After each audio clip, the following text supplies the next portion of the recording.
Hi, I'm Brian Grant, and you're listening to On Time, the Brian Grant Foundation podcast about living with Parkinson's. If you want to know more about Brian Grant Foundation, go to briangrant.org. Hi, this is Katrina Call, Executive Director of the Brian Grant Foundation. Thank you for listening to our podcast, which is one of our many programs to help empower people impacted by Parkinson's disease to lead active and fulfilling lives. Our programs are possible because of the generous support of our donors. Please consider helping us continue this work by making a donation at briangrant.org. Thanks again for listening.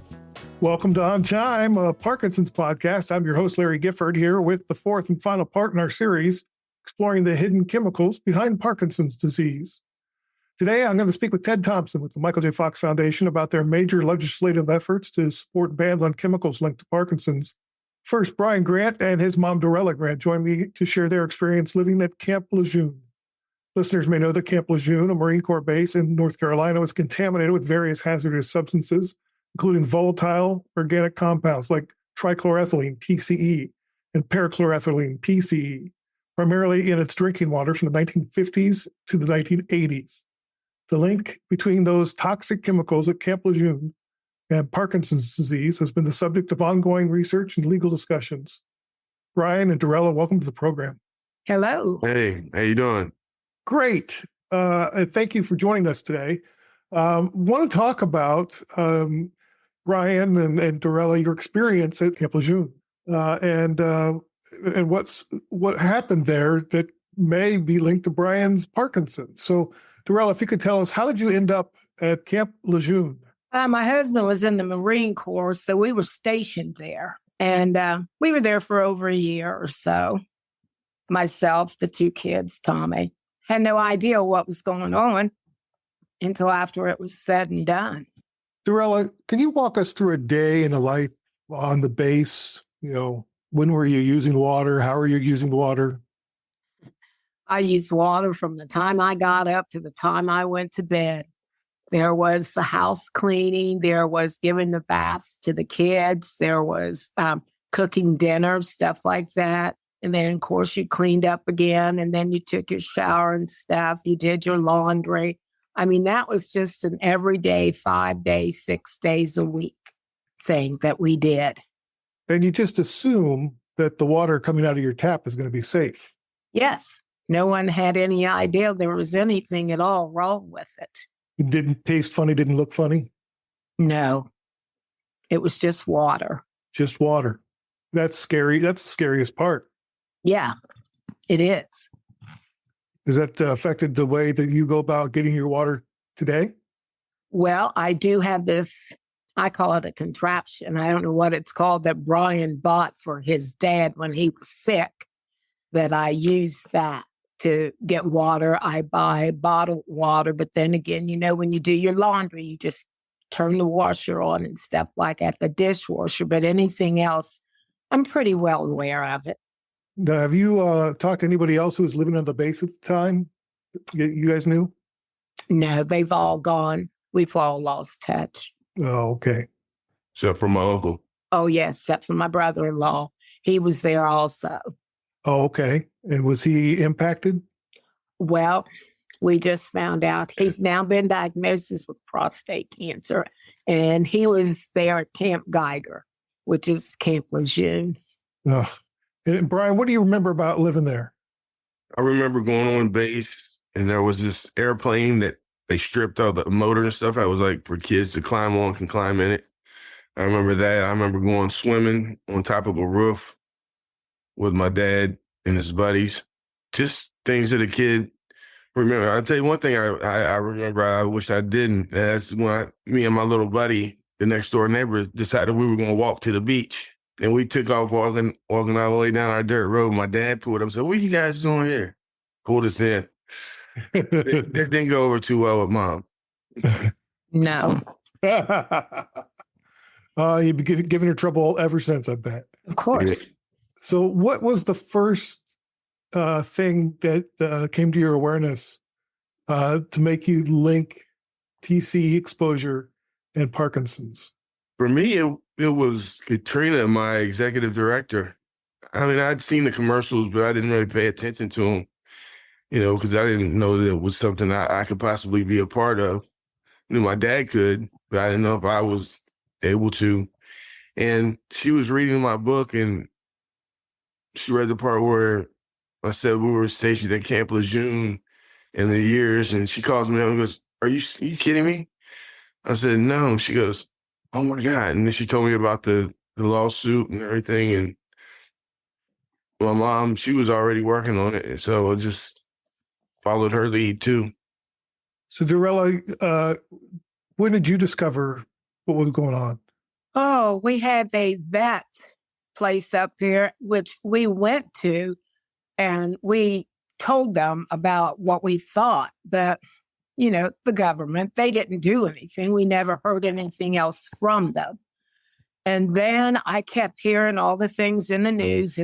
So then I thought, let me go. And then in 2010, that's when he was diagnosed.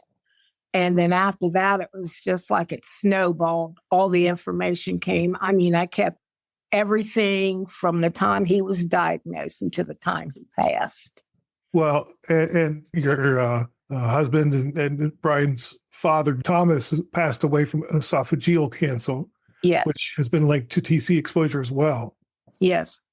So that's something that's hit you twice now. Are you worried about yourself?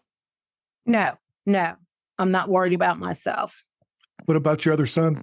My other son, I might be worried about because he was born there Oh, at Camp Lejeune. When he was a baby, he had a lot of upper respiratory problems from the time he was born up until the time he was probably 3-4 years old. wow. Now, Brian, how has knowing about the TCE connection affected how you manage your Parkinson's? It definitely shed light on it, on how you can get something 30, 40 years ago and it affects you now. That's why I didn't think I was involved, because it was so many years ago. Well, the U.S. Air Force officially acknowledged coverage for Parkinson's disease related to Camp Lejeune's contaminated water on November 13th of 2023. So that's 13 years after your diagnosis, or rather, 13 years after your diagnosis. Family members of veterans exposed to water contamination at the base between 1953 and 1987 are now eligible for healthcare cost reimbursement related to Parkinson's disease. What took them so long?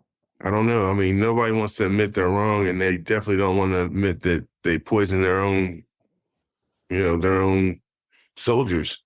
Right. My dad, this thing was really done. It's made me go back and start looking at pictures of my dad when he was in the Marines. He was 17 years old when he had me. And, it's just like, I used to wonder how come, we butted heads so much, because, I was dealing with a kid. He was dealing with a kid. I mean, I've had all the comforts in the world and still can't get it right. And he had a tough time. He had a tough go, trying to get his GED and trying to, get a good job that other guys were getting paid $20 an hour, but he was only getting 8 or 9 because he didn't have his apprenticeship. So, yeah, it really sheds a lot of light on a lot of questions that I had growing up about our relationship. Yeah. And Dorella, from your perspective as a mom and someone directly affected, what message do you think is important to convey to other families about the potential dangers of TCE? Always be on your P's and Q's. Don't take anything at all for granted. If you have any suspicions whatsoever, then you need to go and check it out. Be sure of what you think you're doing, and just hope that the right thing is done for you and your family, because family is what's important. And once you lose that, you've lost a lot. Yeah. Brian, have you had conversations with your brother? Well, we haven't really had a conversation, but I'm sure we will at some point. My brother's the best guy I know. You had a number one partner, a number one friend, number one brother. That's my brother. He is all about giving. He's all about caring. When I got Parkinson's, he stepped up. He stepped up when Dad was going through the cancer, and just, That's my best friend, but we haven't really talked about it, you know. Right. So how does this affect the way that the Brian Grant Foundation is operating? I mean, I'm sure it's influencing, your focus a little bit. Well, I think it's something that we would have eventually got on anyway, because Katrina is just incredible like that. Yeah. Um, exercise, nutrition, mental health, and now, environmental toxins. We're taking aim right at that just so the public can know where these toxins are. I mean, I don't know if it's a paraquat or the other one they use at the dry cleaners, and they're still using it. So what's next for you, and what's happening with the camp? Well, for me, I'm taking my name out of the lawsuit because they had done something where you had to prove that you were on base 30 days.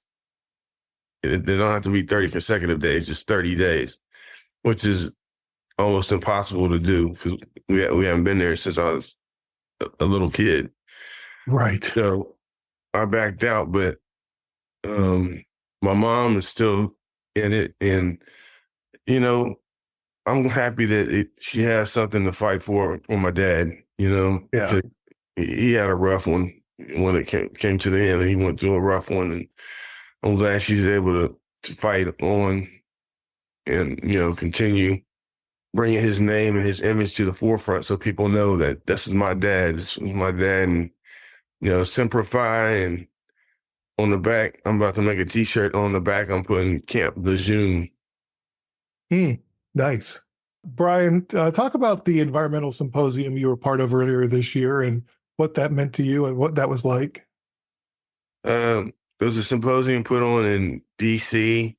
by Ray Dorsey and a few other people. Well, I can't remember the name of the college. Is it that sponsored it? Rochester University. Yeah, Rochester University. It was good.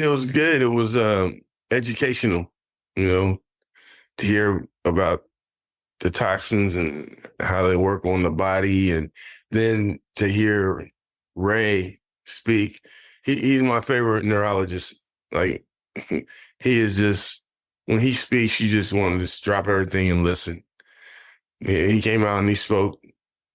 He spoke at our foundation, and he's just very impressive, man. He's doing the right thing. He's full of passion, that's for sure. Yes, he is. And then the sergeant that was there, whose daughter died, just to hear those stories, it was emotional. But I'm glad I was there to hear them, because if these two stories are out there, there's hundreds of more stories out there that need to be told. For sure. Dorella, what are your hopes for future generations, in particular terms of public health awareness and environmental safety? I just pray there is going to be a future for them. I mean, with everything that's out there, the government controls everything.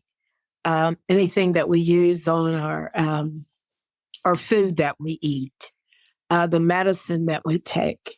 So I am hoping that somebody steps up to the plate and helps protect our future generations, because it's going to take a lot to protect those. I want to make sure that I have a future generation that's going to be here, and my grandchildren, my great-grandchildren, my great-great-grandchildren. I want to see them live. Not that I'll be here, but...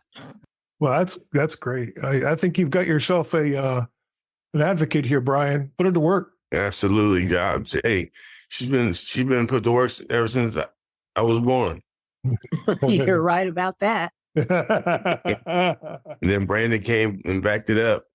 Well, Dorella and Brian, thanks so much for your time. And thank you for all you do for the Parkinson's community. You're welcome. Thank you. Our final guest of our series is Ted Thompson from the Michael J. Fox Foundation to discuss how people can advocate against toxic chemicals. In addition to MJFF, Ted also heads the Unified Parkinson's Advocacy Council, also known as UPAC, which is a collection of about 30 organizations that Ted and his team represent in Washington, D.C., including the Brian Grant Foundation. Ted, welcome to On Time, the Brian Grant Foundation podcast. Terrific. Thanks for having me, Larry. So in September, many people with Parkinson's participated in the Parkinson's National Day of Action. How'd that go for you? It went terrific. We started the Day of Action 3 years ago, and I think we had 2,500 actions taken back 3 years ago. This year's we had over 12,000 people take action, and we have now more than quintupled the number of advocates that are engaged in our Parkinson's policy network. So it was a huge success. Wow. And how important are days like that? I think they're really important. It's a moment in time to galvanize the community around issues. This year, we focus on the environmental issues, which people are very passionate about. But it's important, and like I said, to galvanize the people. But also, it's a concerted messaging effort to members of Congress and their staffs about what's important to the Parkinson's community. And, hitting a bunch of people on a single day has some impact as opposed to trickling it through the year. Not that the trickling isn't important too, but an event like the National Day of Action is very meaningful. Well, what are the biggest challenges in raising public awareness about the environmental risks in relation to Parkinson's? This is my opinion, but I feel it's in large part just a lack of education of people. We're engaging with members of Congress's office on paraquat and the EPA not banning it yet. And virtually every office has never heard of paraquat. So as much as we've been doing for years on it, there's still a huge gap in knowledge about what paraquat is, what the dangers are, and the fact that it could be eliminated easily in this country like it has in nearly 70 other countries.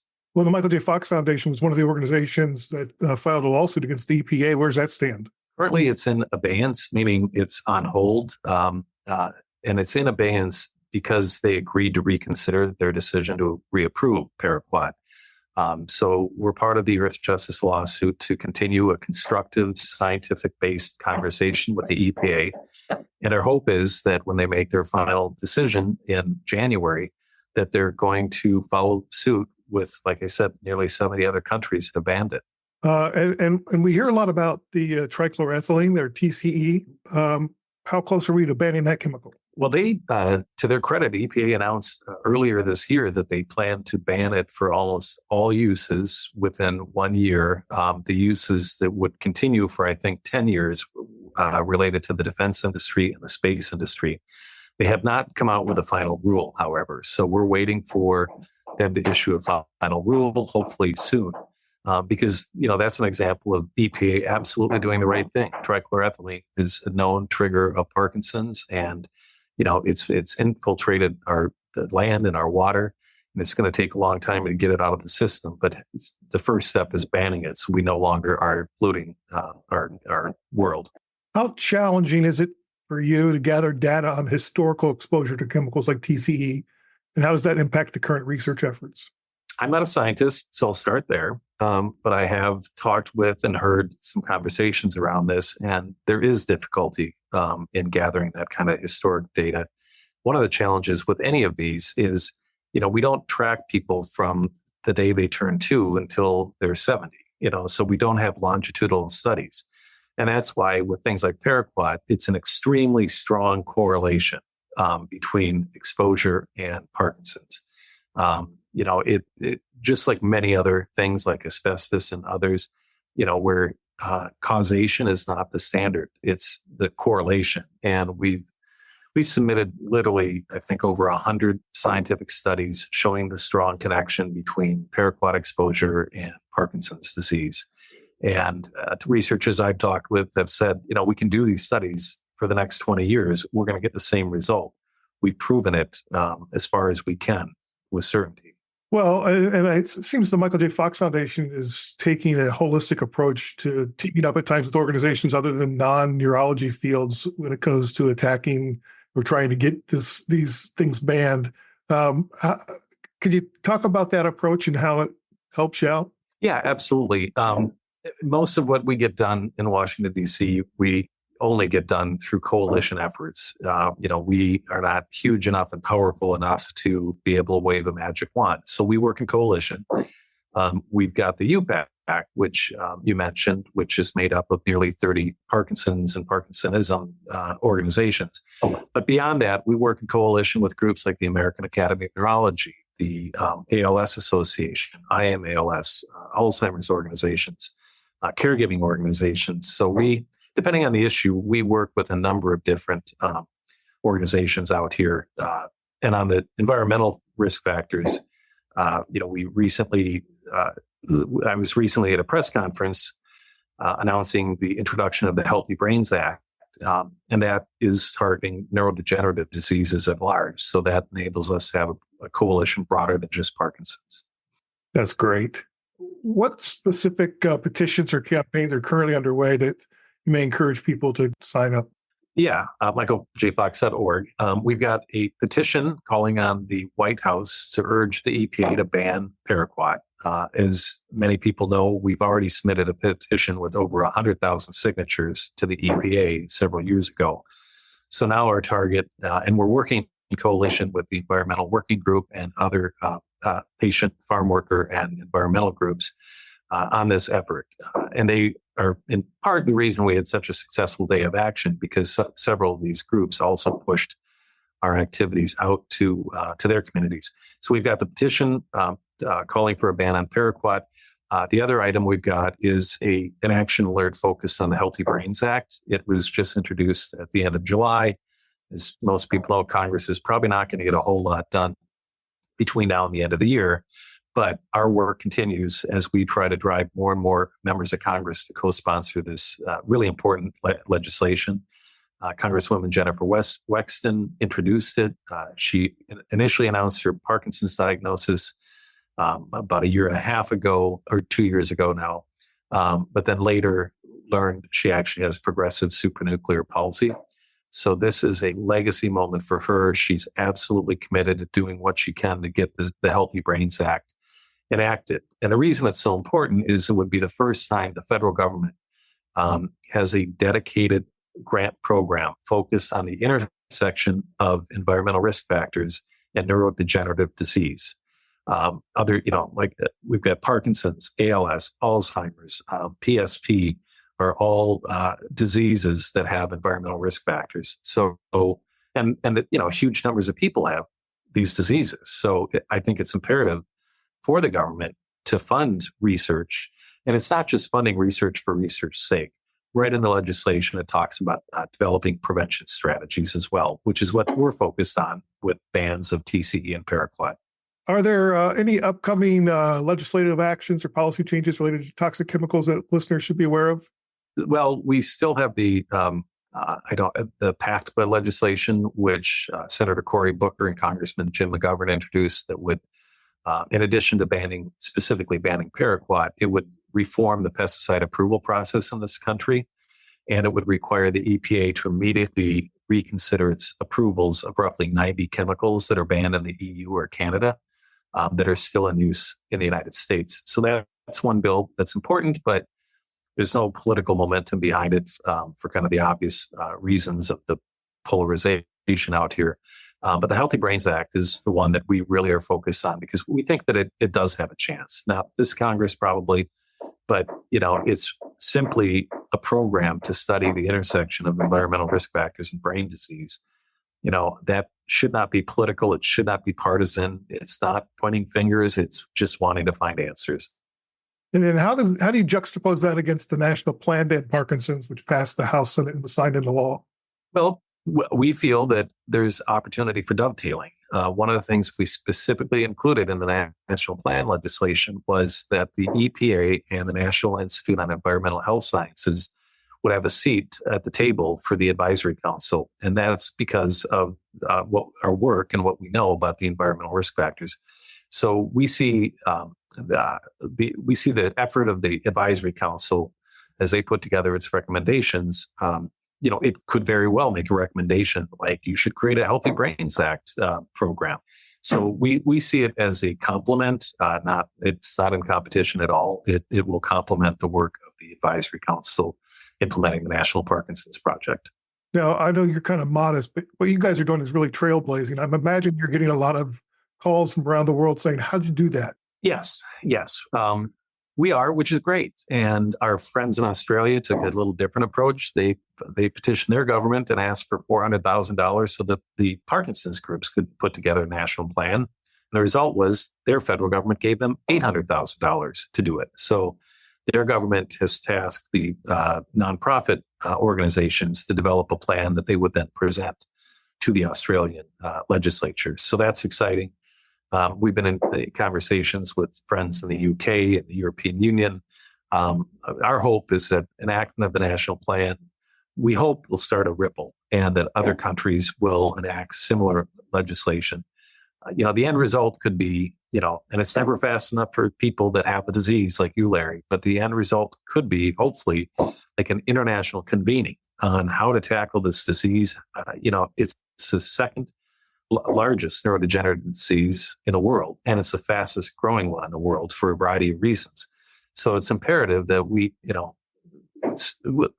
use the phrase, get out in front of it is kind of a misnomer, but we need to start now if we're going to have impact in the future. And the more our international partners can copy, paste, and replicate what we've done, I think the better for the Parkinson's community.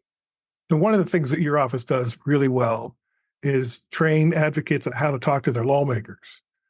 For those who have not had any of that training, what advice do you give people as they try to, advocate for themselves and for healthier brains and right. Less environmental factors and whatnot? Well, this was a very conscious decision, the way we did this training. I've long believed that what works best to affect lawmakers and get their support, what worked best 30 years ago still works best. And all the new channels of social media and, action alerts and stuff, that does not have the impact as one-on-one conversations, whether it be with the lawmaker or the staff. So the model we employed was one where we identified, recruited, and trained people with Parkinson's or their caregivers to tell their story. And that is why we were able to get such broad bipartisan support and co-sponsorship for the national plan legislation. It worked so well, we're continuing it. In fact, with the national plan, I believe our overall legislative efforts, I believe we've trained well over 1,000 individuals to tell their story and lobby their members of Congress. And we've held well over 500 congressional meetings in the last 2 years, which people may not know this, but those are huge numbers. And that's why we're having the traction that we didn't have before we were doing it. So I call the advocates our secret sauce. They're the reason that we've been able to move on some of these policy priorities. It's because their voice is what matters. So looking ahead, what gives you hope in the fight against toxic chemical exposure? A few things. One, we're getting more attention paid to it. Just in general, another the big toxic chemical is PFAS, and there's a lot of attention around there. The EPA is working to ban PFAS as well as TCE. This EPA, I believe, has been very progressive on a lot of its rulings. And in fact, under a law that was passed several years ago, TSCA, the Toxic Substances Control Act, they're required to review several toxic chemicals, TCE being one of them. And so that process is underway, and that was done in law, not in regulation, so it can't be undone without Congress repealing it. So I think, those are a couple of reasons, but I think people are, in general, not just people with diseases, but people in general are getting more and more sensitized to the fact that, we've polluted our air, our water, our land, and our food, and we need to do something about it because a lot of the diseases that people have are caused by exposures to toxic chemicals or other environmental risk factors. Ted, thanks for sharing your insights today, and keep up the good work. Absolutely. Thank you. And thanks to the Brian Grant Foundation for having me on. And I just wanted to note also that during the National Day of Action, several of the UPAC members, including Brian Grant from the Brian Grant Foundation, recorded a message to advocates urging them to take action. So it was several PD groups. It was a terrific video. And my understanding is, other than things that we've paid to promote on Instagram, this was the most watched video that we've ever put out. So my hats off. Yeah, my hats off to Brian and the other organizations that participated. It's like we've really collectively galvanized the community, and we've got this momentum. And I'm excited about it. I just want to keep it going. Good. That sounds great. Thanks, Ted. All right. Thank you. Thank you for joining us for episode 4 of a 4-part series of the hidden chemicals behind Parkinson's. If you missed any of the previous episodes, visit briangrant.org and search podcast. On behalf of Brian Grant and the entire Brian Grant Foundation, I'm Larry Gifford. The Brian Grant Foundation empowers people impacted by Parkinson's to lead active and fulfilling lives. Help support our efforts at briangrant.org. A special thank you to Raphael Sadiq for providing the music for this podcast. This podcast is produced by Brian Griggs. Learn more at griggsproductions.com.